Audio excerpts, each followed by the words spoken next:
नमस्कार, Dayanand online classes में आपका स्वागत है। प्रीवियस क्लासेस में हम बात कर रहे थे डाइजेस्टिव सिस्टम की। डाइजेस्टिव सिस्टम में हमने बात करी थी कि डाइजेस्टिव सिस्टम को हमने क्या कर रखा है, दो पार्ट्स में डिवाइड कर रखा है। वो दो पार्ट्स कौन कौन से थे? एक एलिमेंट्री कैनाल था जो भोजन को पचने के लिए स्थान उपलब्ध करवाने वाले अंगों से मिलकर के बना हुआ था। दूसरा पार्ट था हमारे पास में डाइजेस्टिव ग्लैंड या पाचक ग्रंथियां, जिनको हम सहायक पाचक ग्रंथियां भी कहते हैं। ये पाचक ग्रंथियां तीन थी हमारे पास में, सलाइवरी ग्लैंड्स यानी कि लार ग्रंथियां, दूसरा हमारे पास में था यकृत और तीसरी है अग्नाशय या पेनक्रियाज। ठीक है, तो हम इसको इस चित्र के माध्यम से क्या करेंगे, समझेंगे। ठीक है, तो हमने स्टार्ट किया था एलिमेंट्री कैनाल को। एलिमेंट्री कैनाल शुरू कहाँ से हुआ? माउथ से।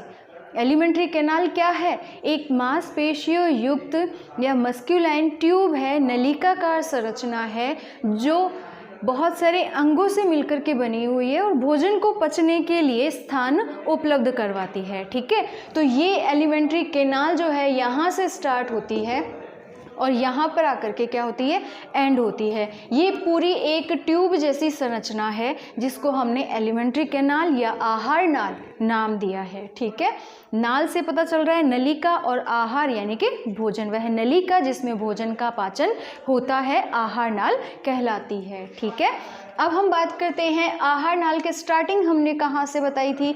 माउथ या मुख। पहला अंग यदि आपको ध्यान है तो हमने बताया था माउथ या मुख बताया था। अब मुख क्या होता है?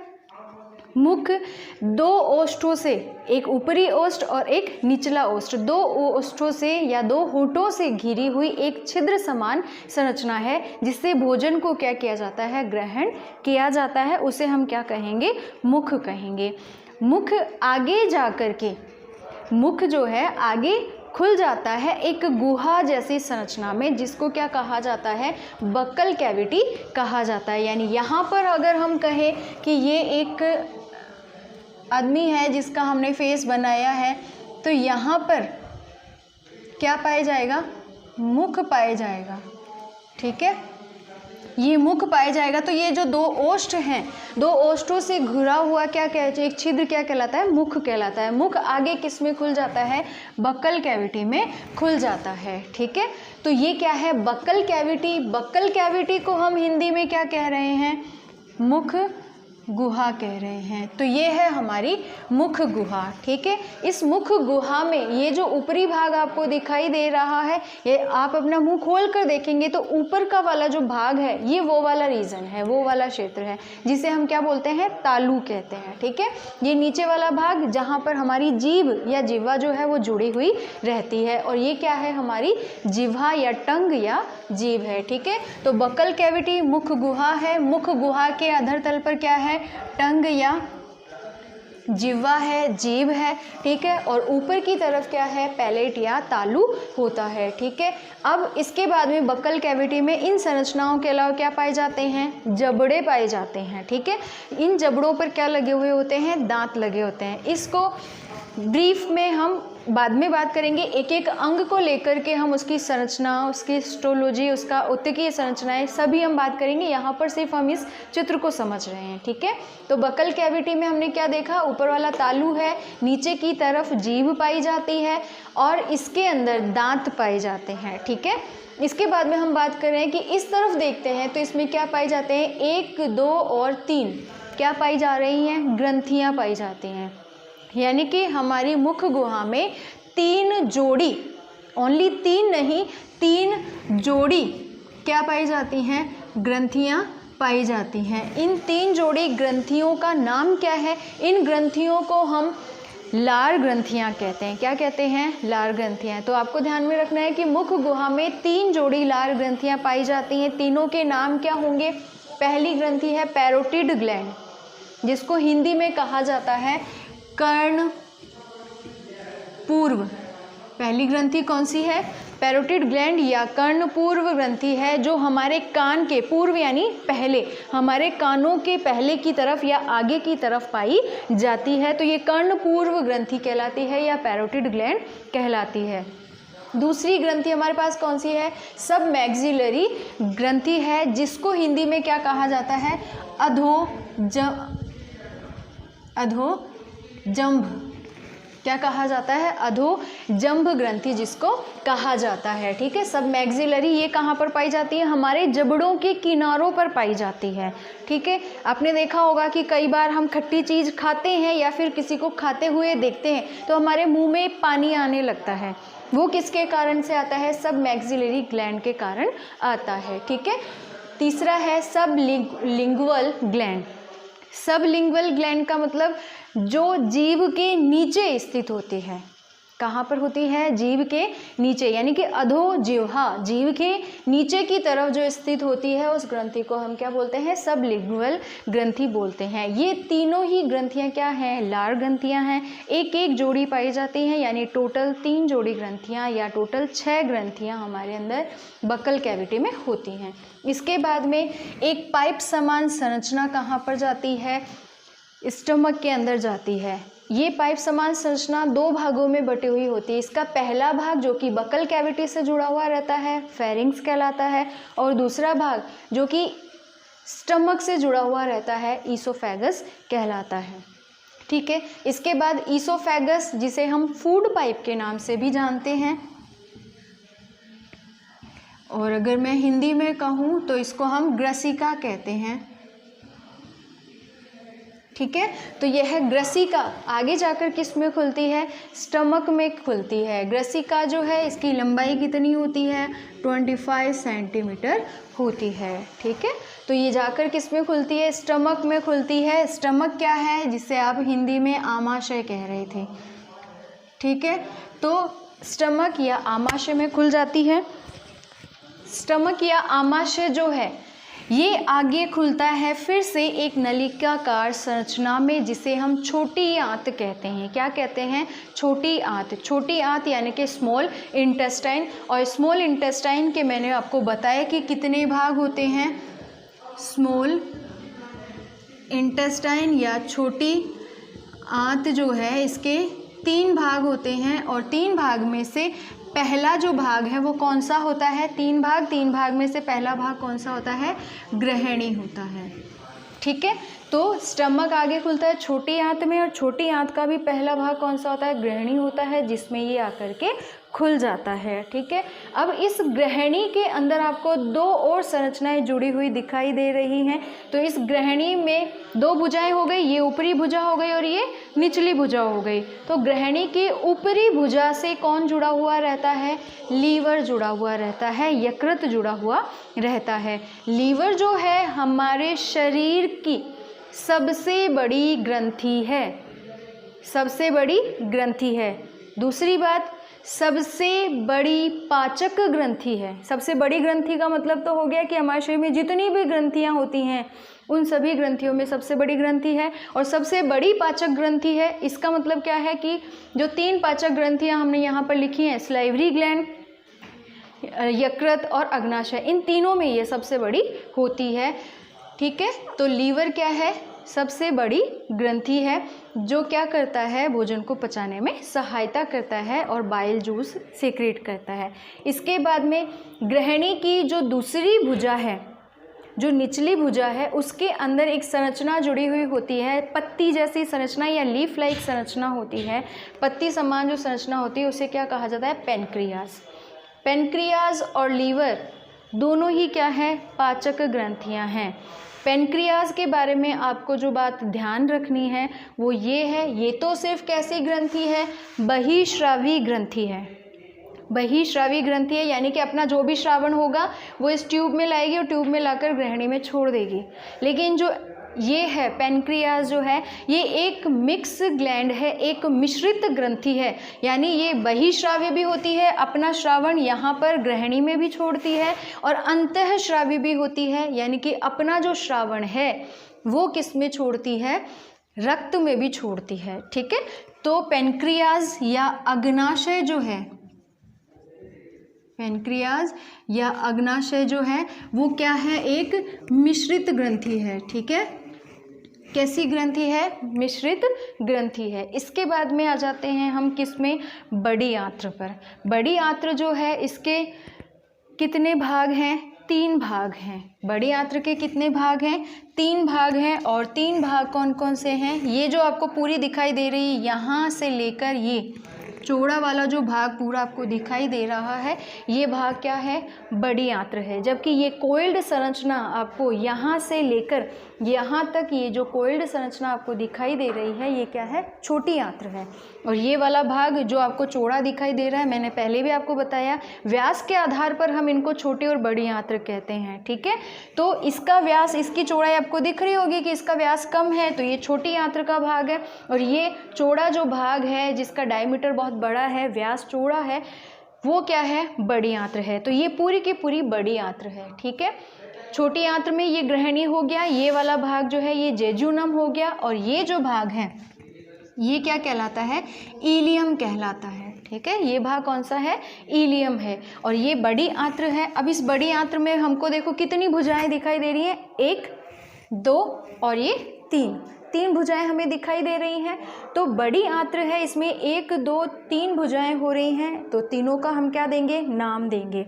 पहली जो भुजा है, ये जो हमें दिखाई दे रही है, ये क्या हो रही है? नीचे से ऊपर की तरफ जा रही है। ठीक है, यानी कि छोटी आंत से जुड़ने के बाद में बड़ी आंत बदल रही है। तो छोटी से बड़ी की ओर हमको क्या बोलना चाहिए? आरोही। आपने सुना होगा। ठीक है, तो ये किस में है? आरोही क्रम में है, छोटी से बड़ी की ओर जा रही है। तो आरोही को हमने यहाँ पर क्या लिखा हुआ है? असेंडिंग कोलन लिखा हुआ है। आरोही भुजा हम इसको बोल सकते हैं। जो बड़ी आंत्र है उसके 3 भाग होते हैं। 3 भाग होते हैं। 3 भाग कौन कौन से? CCR से हम इसको कह सकते हैं। कोलन होता है, सीकम होता है और रेक्टम होता है। ठीक है, बड़ी आंत्र के कितने भाग हैं? कोलन। तो कोलन कितने भाग में बटा हुआ है? 3 भुजाओं में। ये असेंडिंग कोलन हो गया, ये ट्रांसवर्स कोलन हो गया, और ये वापस ऊपर से नीचे की तरफ आ रहा है, यानी बड़े से कैसा होता जाएगा? छोटा होता जाएगा। तो हम इसको डिसेंडिंग कोलन या अवरोही कोलन कहेंगे। क्या कहेंगे हम इसको? अवरोही कोलन कहेंगे। ठीक है, तो बड़ी आंत्र के 3 भाग में हमने पहले बात करी कोलन की। कोलन कितनी भुजाएं हैं? 3 भुजाएं हैं। ये आरोही भुजा है, ये ट्रांसवर्स यानी कि अनुप्रस्थ भुजा है, और ये अवरोही कोलन है, यानी कि ये डिसेंडिंग कोलन हो गया, ऊपर से नीचे की तरफ आ रहा है और रेक्टम और एनस में खुलता है। तो तीसरा भाग कौन सा हो जाता है इसका? रेक्टम हो जाता है। एक कोलन, सीकम और रेक्टम। तो सीकम कौन सा भाग है इसका? सीकम ये वाला भाग होता है। ठीक है, ये वाला भाग कौन सा है? जो छोटी आंत्र जिसमें आकर के एंड होती है। छोटी आंत जो है, छोटी आंत का लास्ट पार्ट क्या है हमारे पास में? इलियम है। तो इलियम यहाँ पर आकर के क्या होता है? खत्म होता है या इससे जुड़ता है, वो भाग क्या कहलाता है? सीकम कहलाता है। तो बड़ी आंत के 3 भाग, सीकम, कोलन और रेक्टम, ये तीनों भाग किसके हैं? बड़ी आंत के हैं। ठीक है, और जो लास्ट पार्ट होता है किसका? आहार नाल का, वो लास्ट पार्ट क्या कहलाता है? एनस कहलाता है। क्या होता है? एनस होता है। एनस आपको बताया है, गुदा जिसको हम कहते हैं, जो हमने भोजन लिया है उस भोजन का डाइजेशन होता है यहाँ तक, उसके बाद में अवशोषण हो जाता है, और जो अनडाइजेस्टेड फूड होता है उसको रेक्टम में स्टोर करके और फिर एनस के थ्रू बॉडी से बाहर निकाल दिया जाता है। तो ये हमारा पूरा डाइजेस्टिव सिस्टम है, ये उसका चित्र है। ठीक है, इसमें अगर कोई दिक्कत हो तो आप बताइएगा। इसके बाद में हम एक एक अंग को पढ़ेंगे। जो अंग हमने यहाँ पर देखे हैं उसमें से हम एक एक अंग को पढ़ेंगे। तो सबसे पहले मैं आपको बक्कल कैविटी पढ़ाऊँगी। क्या पढ़ेंगे हम? बक्कल कैविटी पढ़ेंगे। तो ये चित्र मैं हटा देती हूँ और बक्कल कैविटी हम पढ़ रहे हैं कि बक्कल कैविटी में कौन कौन से अंग होते हैं, वे अंग क्या काम करते हैं, किस तरह से हेल्प करते हैं पाचन में। बक्कल कैविटी के बारे में जैसे मैंने आपको बताया, कैविटी क्या होती है पहले हमें ये पता होना चाहिए। बक्कल कह रही हूँ मैं या मुख गुहा कह रही हूँ, आप ये समझो। तो मुख गुहा में गुहा क्या होती है? गुहा किसे कहेंगे? गुहा का नाम तो बहुत कॉमन है, सुना हुआ होगा आप लोगों ने। गुहा क्या होता है?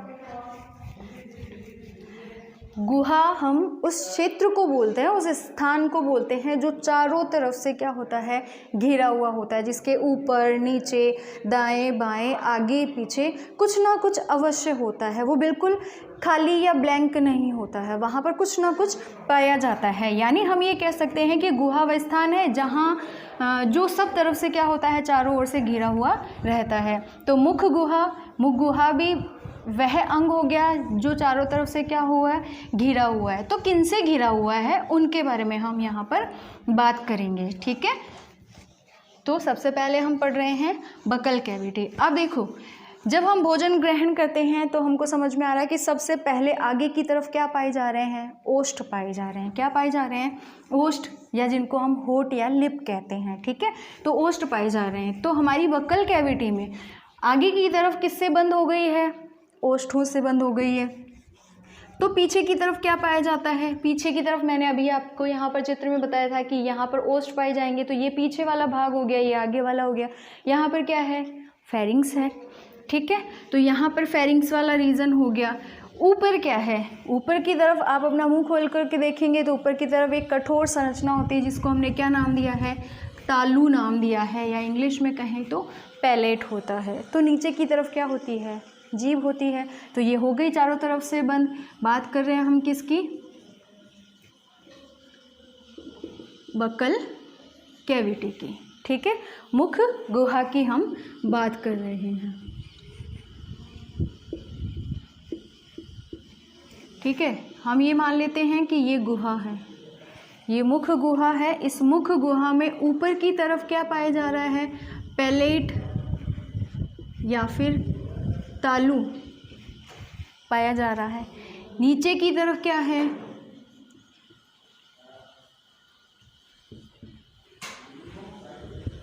जीभ, या आप जिह्वा कह सकते हो, ठीक है। ये साइड्स हैं, ये वाली साइड्स हैं, ठीक है। ऊपर की तरफ तो क्या है, तालू है, नीचे की तरफ क्या है, जीभ है। ये जो साइड्स हैं, इन साइड्स में क्या पाई जाती है, साइड वॉल पाई जाती है। क्या पाई जाती है, साइड वॉल, यानी कि पार्श्व भित्तियाँ पाई जाती हैं। क्या पाई जाती हैं, पार्श्व भित्तियाँ, ठीक है। पार्श्व भित्तियाँ हो गई। अब हम देखते हैं कि ये पैलेट या तालू जो है ये दो भागों में बटा हुआ होता है। जो तालू है ये कितने भागों में बटा हुआ है, तालू है कहाँ पर, ऊपर की ओर। इसका मतलब कि ये बक्कल कैविटी या मुख गुहा की क्या बनाता है, छत बनाता है। ऊपर क्या होती है, छत होती है ना। तो ये क्या बनाता है, ऊपर की ओर स्थित होता है और छत बनाता है, ठीक है। होता कितने प्रकार का है, दो प्रकार का, दो प्रकार का बनाता है। दो प्रकार के कौन कौन से होते हैं, पहले होता है कठोर तालू और दूसरा कौन सा होता है, सॉफ्ट पैलेट या फिर कोमल तालू, ठीक है। अब इसका काम क्या है, कठोर पैलेट और जो तालू होता है और कोमल तालू जो होता है। देखिए आगे वाला जो भाग है, आप अपना मुंह खोलेंगे, ऊपर की तरफ अंगुली लगा करके देखेंगे तो उसमें क्या होती हैं, कुछ लाइंस पाई जाती हैं, ठीक है। तो ये क्या होता है, कठोर तालु होता है। और इसके पीछे की तरफ जब हम भोजन निगलते हैं, जहाँ पर कभी हमारे लग जाती है या कुछ तो बहुत सेंसिटिव एरिया होता है, तो पीछे वाला जो है वो कठोर नहीं होता है, इस कारण हम उसको क्या कह रहे हैं, कोमल तालु कह रहे हैं। आगे वाला कठोर क्यों है, उसमें लाइन्स क्यों हैं, क्या ज़रूरत है उनकी, ठीक है। और इन लाइन्स को हम क्या बोलते हैं, पैलेटाइन, क्योंकि ये पैलेट में पाई जा रही हैं, रगे बोलते हैं। क्या बोलते हैं, पैलेटाइन रगे इनको हम बोलते हैं, ठीक है। लाइंस जो होती हैं, कई बार ऐसा होता है कि हमारे मुंह में छाले वगैरह हो जाते हैं या फिर मुंह एकदम रेड पड़ जाता है अंदर से, तो उस टाइम ये जो है बहुत ज़्यादा एक्टिव हो जाते हैं और ये लाइंस बहुत ज़्यादा उभर जाती हैं, ठीक है। तो ये पैलेटाइन रगे होते हैं। किस लिए होते हैं, ये इसलिए होते हैं कि देखो कार्निवोरस या मांसाहारी जो जंतु होते हैं वो क्या करते हैं, शिकार करते हैं, भक्षण करते हैं दूसरे जंतुओं का। कैसे, जीवित जंतु का। अगर मरे हुए का कर रहे हैं तो कोई बात नहीं है, उनमें ये लाइंस कैसी होंगी, हल्की होंगी, ठीक है। लेकिन यदि जीवित जंतु का भक्षण वो कर रहे हैं तो ये लाइंस बहुत ज़्यादा गहरी होती हैं। किस लिए होती हैं, ग्रिपिंग के लिए। उसने डायरेक्ट उसको मुंह में पकड़ा है, तो रोकने के लिए क्या होंगी, यदि एकदम से फ्लैट होगा तो वो जंतु क्या हो जाएगा, फिसल करके निकल जाएगा। तो वो जंतु फिसल करके निकले नहीं, उसके ऊपर ग्रिप बन जाए जबड़े की, इसलिए क्या पाई जाती हैं, जो कठोर तालु होता है उसमें पैलेटाइन रगें पाई जाती हैं।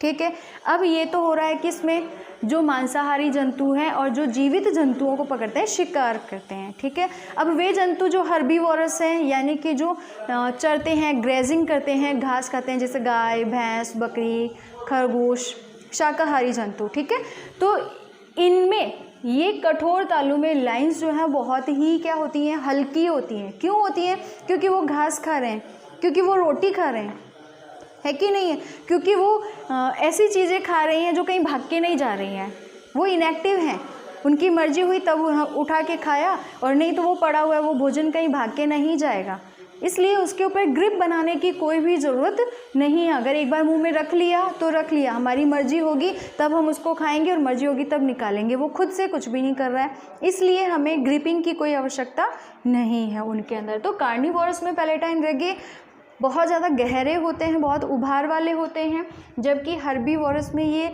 नहीं के बराबर होते हैं। रही बात सर्वाहारी की, जैसे कि मनुष्य, तो सर्वाहारी क्या करते हैं, मांस भी खाते हैं और जो हरी भरी चीज़ें हैं और जो सभी प्रकार का फूड है वो लेते हैं। तो इनमें ये लाइंस ना तो बहुत ज़्यादा उभरी हुई रहती हैं और ना ही बिल्कुल फ्लैट तालु होता है, तो ये लाइंस इनके अंदर प्रेजेंट होती हैं। ठीक है, तो ये हो गई कठोर तालु की बात। अब इसके बाद में बात करते हैं कि आगे वाला जो भाग है हमारा बक्कल कैविटी का, हाफ पार्ट तो कैसा है, ऊपर से कठोर है, लेकिन पीछे वाला जो भाग है वो कैसा होता है, कोमल होता है। कोमल क्यों, कई बार आपने बाइट ज़्यादा ले लिया, बहुत जल्दी रहती है। ठीक है, बाइट बड़ा ले लिया आपने, बड़ा बाइट ले लिया, जब हम उसको निगल रहे होते हैं तो फंस जाता है। ठीक है, अगर वो कठोर होगा तो वो बिल्कुल भी चौड़ा नहीं होगा और वो जो फंसा हुआ है वो उसमें फंसा ही रहेगा आगे की तरफ। जैसे ये हमारी बक्कल कैविटी है, ये मैंने ले लिया यहाँ पर फूड, ठीक है, ये पचा लिया। अब अगर ये वाली चीज़ जो है बक्कल कैविटी मान लिया हमने, ये अपर वाला पैलेट वाला भाग हो गया, ये लाइंस जो हैं इसमें ये पैलेटाइन रगे का काम कर रही हैं। ओके, ये टंग वाला भाग हो गया जो इसके अंदर फूड मिक्स करने का काम करती है। ठीक है, अब ये वाला जो एरिया है ये कैसा होगा, कोमल होगा। अगर ये कोमल नहीं होगा, फ्लेक्सिबल नहीं होगा, तो जो फूड आपका फंसा है वो कैसे होगा, उस समय ये चौड़ा हो जाता है और उसको जाने देता है। अगर ये कठोर होगा तो ये चौड़ा नहीं होगा, चौड़ा नहीं होगा तो आपका फूड जो फंसा हुआ है वो फंसा ही रह जाएगा। ठीक है, इसके लिए ये चीज़ कैसी होती है, फ्लेक्सिबल होती है, कोमल होता है, उसके बाद में ये आपके फेरिंग्स में एंटर कर जाता है। ठीक है, तो ये हमने कोमल तालु की इनकी बात करी। अब हम बात करते हैं किसकी, टंग की बात कर लेते हैं, जो कि नीचे की तरफ अधर तल में होती है। ठीक है, टंग सभी को पता है जीभ के बारे में। तो जीभ जो होती है या टंग जो होती है वो क्या होती है, मांसल पेशी युक्त संरचना है। क्या है, मांसल पेशी युक्त संरचना है। क्या काम करती है ये मांसल पेशी युक्त संरचना का सबसे पहला जो काम है वो है स्वाद का पता लगाना। क्या काम है, मांसल पेशी युक्त संरचना जीभ है और जीभ का पहला काम क्या है, स्वाद आइडेंटिफाई करना या स्वाद पता लगाना। कैसे पता लगाएगी, जीभ के ऊपर आप लोगों ने देखा होगा कई बार जब हम ब्रश से या फिर टंग क्लीनर से टंग क्लीन कर लेते हैं उसके बाद में उसके ऊपर छोटे छोटे दाने दिखाई देते हैं, या फिर आपने छोटे बच्चों को देखा होगा, छोटे बच्चों की जीभ के ऊपर छोटे छोटे दाने जैसे दिखाई देते हैं। वो दाने क्या होते हैं, एक्चुअली पेपिलाज होती हैं या फिर हम कह सकते हैं टेस्ट पेपिला होती हैं, जो स्वाद पेपिला होती हैं या स्वाद कलिकाएं होती हैं, जो अभी हम भोजन ले रहे हैं उसके स्वाद का पता लगाने का काम करती हैं कि हम मीठा खाया है, नमकीन खाया है, कड़वा है या फिर। ठीक है, तो ये सब का पता लगाना, स्वाद का पता लगाना किसका काम है, जीभ का।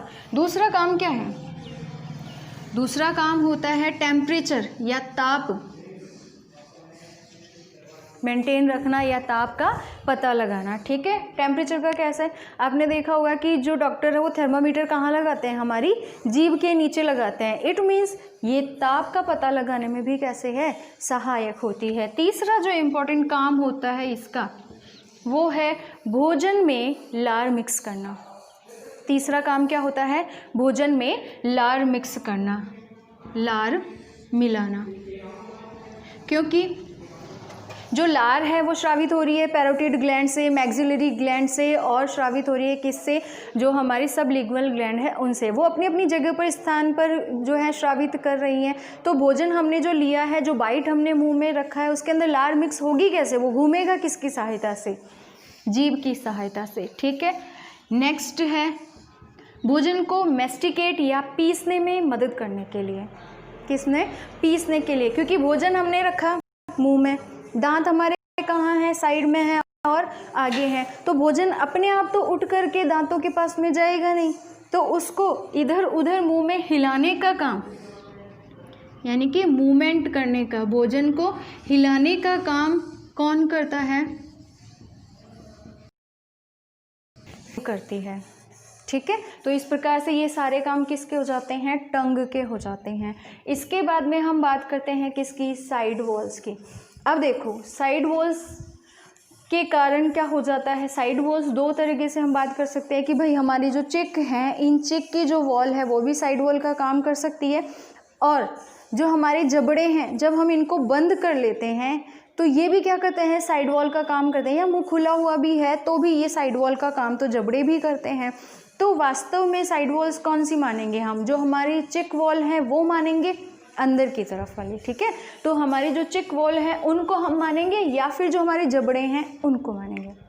इस आधार पर हमने क्या कर रखा है, बक्कल कैविटी को दो में बांट रखा है, या मुख गुहा को दो में बांट रखा है, एक मिथ्या गुहा और एक वास्तविक गुहा। ठीक है, मिथ्या गुहा किसको कहेंगे, जो गुहा हमारे चिक्स, अंदर की तरफ से चिक्स और जबड़ों के बीच में जो स्थान रहता है उसको हम क्या बोलते हैं, मिथ्या गुहा बोलते हैं। यूँ समझिए कि जो आपने पान उठाया और जहाँ पर उसको दबाया, वो वाला स्थान कौन सा होता है, गाल और जबड़ों के बीच वाला स्थान होता है। तो जो आपने पान दबाया वो वाला स्थान क्या है, हमारा मिथ्या मुख गुहा है। कौन सा है, मिथ्या मुख गुहा है। और वास्तविक गुहा हमारी कौन सी होती है, जो जबड़े हैं, जबड़े के अंदर की तरफ वाला, यानी कि दोनों जबड़े जब हम बंद कर लेते हैं उसके बाद में जहाँ पर टंग रह जाती है वो वाला जो एरिया है पूरा, वो क्या कहलाता है, वास्तविक गुहा। जहाँ पर आपने रोटी तोड़ी, पहले पान खाया था यहाँ पर, अब आपको रोटी खानी है। ठीक है, तो रोटी तोड़ कर या फिर जो भी चीज़ आप पसंद करते हैं वो आप कहाँ पर रखते हैं, मुख में जिस जगह पर रख रहे हैं, टंग के ऊपर, वो वाला एरिया क्या है, वास्तविक गुहा है। Is that clear. इसके बाद में हम बात करते हैं, एक और रीज़न होता है, ये वाला तो हमने मिथ्या मुख गुहा कह दिया, फिर उसके बाद में वास्तविक गुहा भी हो गई। तो ये एरिया कौन सा कहलाता है, जो हमारे होठों और दांतों के बीच में होता है, जहाँ पर लोग गुटखा रखते हैं। आई बात समझ में। तो ये वाला जो एरिया होता है इसका भी पर्टिकुलर एक नाम है जिसे हम क्या कहते हैं, वेस्टिब्यूल। क्या कहते हैं, वेस्टिब्यूल, या इसे क्या कहा जाता है, प्रघाण कहा जाता है।